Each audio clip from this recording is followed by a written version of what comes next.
E o presidente do Tribunal Supremo Popular de Cuba, Rubén Remigio Ferro, disse nessa quinta-feira que a pena de morte serve como defesa da revolução. Eu achei isso na imprensa internacional, fui procurar o vídeo, coloquei no meu Twitter e trouxe aqui para a pauta, e o Duda fez apurações nesse sentido. Ele deu a declaração, o presidente do Supremo Tribunal Cubano, durante discurso na Assembleia Nacional do Poder Popular de Cuba. Tudo lá é popular, né? Eles botam, não é, entre aspas, tá? Porque é um regime autoritário, ditatorial, como a gente sempre coloca. Agora, os nomes das instituições, né, é até curioso, sempre tem a palavra popular. Então, até o Supremo Tribunal Federal, Supremo Tribunal, né, Supremo Tribunal Federal aqui no Brasil, o STF, ele é popular, entre aspas, também. Então, é Supremo Tribunal Popular. Vamos acompanhar. Código Penal bien, también tienen prevista la pena de muerte por razones. La tenemos que tener ahí como un elemento de defensa de nuestra sociedad, como defensa de nuestro Estado, de nuestra revolución frente a las gravísimas amenazas en las que permanentemente vivimos y también para la tranquilidad ciudadana. Muito bem, só traduzindo aqui o que ele disse, eu acabei pulando, né, mudei de assunto, Duda, tem a capa da Cruzoé sobre o Moro, mas depois a gente volta a falar disso. O que disse, portanto, o presidente do Supremo Tribunal cubano? Abro aspas, traduzindo. O Código Penal de Cuba, evidentemente, também prevê a pena de morte. Precisamos dela como um elemento de defesa da nossa sociedade, do nosso Estado, da nossa revolução, frente às gravíssimas ameaças nas quais constantemente vivemos, e também para a tranquilidade do cidadão. Fecho aspas aí. Foi isso que o Rubén Remigio Ferro disse nesse discurso. E eu até registrei que o Código Penal de Cuba mantém a pena de morte para 24 crimes, são 14 contra a segurança do Estado, isso que é sempre muito vago, 8 específicos de terrorismo, e também há alguns itens ali que dão margem à perseguição, um contra a saúde pública, que envolve drogas, e um de homicídio. Então, entre esses dois primeiros tipos, segurança do Estado e terrorismo, você tem ali auxílio ao inimigo e espionagem, por exemplo. Quer dizer, você tem uma possibilidade aberta de se executar por fuzilamento quem o regime autoritário, evidentemente, considerar um espião, considerar que está auxiliando o inimigo, considerar que está atentando contra a segurança, com toda a abrangência que isso supõe. E, Duda, há uma novidade aí, estão querendo mudar, adaptar, o que é também feito oficialmente e de maneira velada? Boa noite, bem-vindo mais uma vez. Boa noite, Felipe. Bom, temos uma novidade, o Rubén, ele faz esse discurso, em seguida a Assembleia aprova um Código Penal Militar que tem ali a pena de morte, né?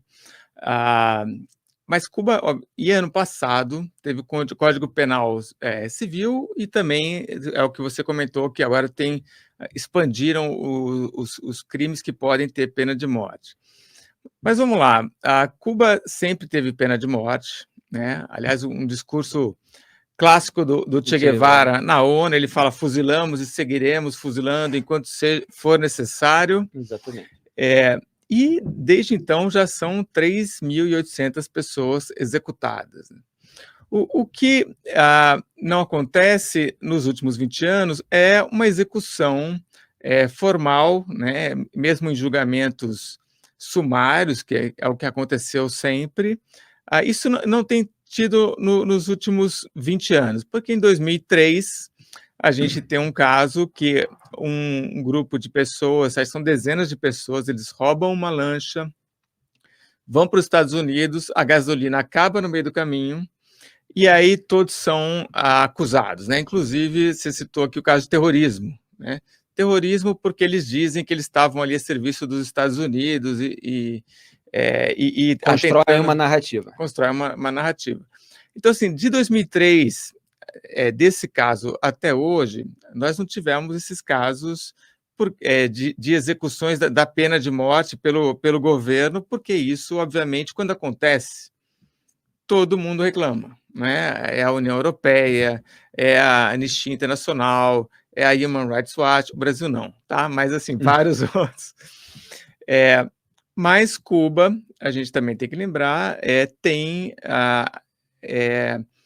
matado, assassinado pessoas de maneira clandestina. Então, por exemplo, um caso que ficou muito conhecido é em 2012, um dissidente que era o Oswaldo Pajá e o Harold Senem, acho que é, eles estavam num carro e eles sofrem um acidente de carro, os dois morrem.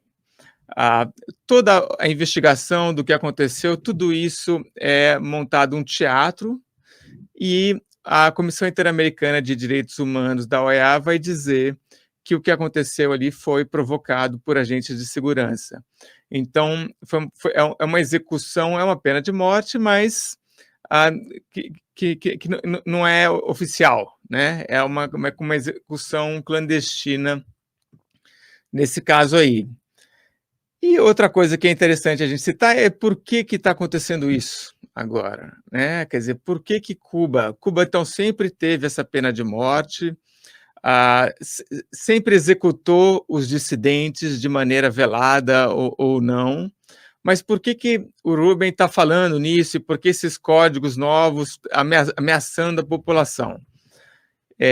Dia 11 de julho de 2021, nós tivemos aqueles protestos massivos, milhares de pessoas foram para as ruas, gravando tudo com celular e pedindo o fim da ditadura militar. E isso é uma coisa completamente fora do que sempre aconteceu em Cuba, né?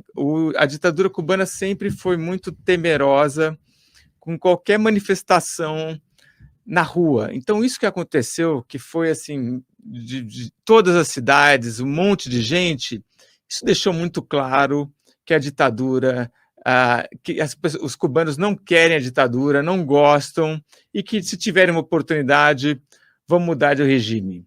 Então, desde então, a ditadura tem criado mecanismo para assustar e amedrontar cada vez mais a população, né?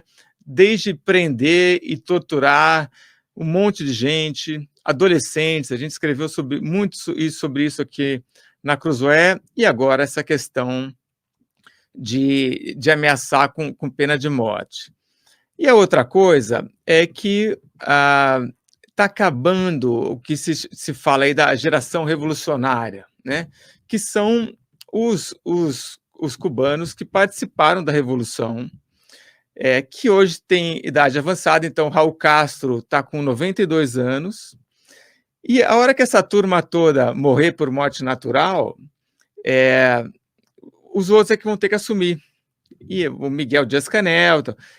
Lembrando que Fidel Castro ficou no poder durante cerca de 50 anos, o irmão dele é o Raul Castro, que está aí no final da vida, e agora o Dias-Canel que é o ditador cubano. Mas o Raul Castro está ali por trás, dando esse apoio para o Miguel Dias-Canel. Então, a hora que o Raul não tiver mais ali... Como sempre teve para o Fidel, né? Exato. Agora que não tiver mais essa geração revolucionária, há uma insegurança muito grande no regime de até que ponto que os cubanos vão topar seguir obedecendo esse Miguel Dias-Canel, que os cubanos chamam de Canelo, né? Canelo é um nome comum para cachorro em Cuba, quer dizer, o cachorro que sempre obedece o Raul Castro. Então, o regime está com medo e, por isso, está assustando, amedrontando a população. E Duda, você estava falando, e eu me lembrei, e é bom citar, porque tem gente aí das novas gerações, pessoal de 20, 30 anos, que não acompanha, mas ouve falar, às vezes até na faculdade, né, pessoal das áreas humanas, do José Saramago. E eu me lembro quando ele rompeu assim, com a ditadura cubana. E ele escreveu uma carta. E ele foi muito criticado. E isso aconteceu justamente quando a ditadura cubana fuzilou 3 pessoas que estavam tentando fugir de Cuba de barco.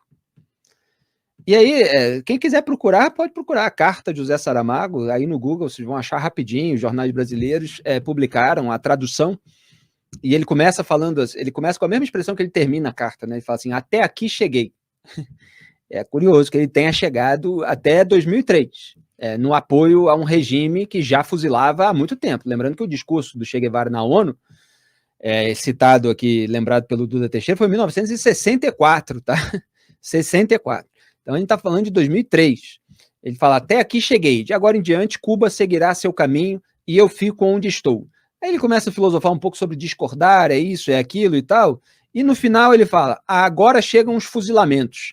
Sequestrar um barco ou um avião é um crime severamente punível em qualquer país do mundo, mas não se condenam à morte os sequestradores, sobretudo ao ter em conta que não houve vítima. Não houve vítimas. Cuba não ganhou nenhuma heróica batalha fuzilando esses 3 homens, mas sim perdeu minha confiança, fraudou minhas esperanças, destruiu minhas ilusões. Até aqui cheguei. Foi assim que José Saramago, autor de livros famosos, estudados, ensaios sobre a cegueira, as intermitências da morte, o Evangelho segundo Jesus Cristo, depois o ensaio sobre a lucidez, tem uma vasta obra aí, autor premiado, etc., mas estava ali reconhecendo que Cuba tinha fuzilado 3 dissidentes, né, como eles gostam de chamar, e finalmente, então, ele perdeu a confiança, fraudou a esperança, destruiu ilusões, quer dizer, estava muito iludido demais, né?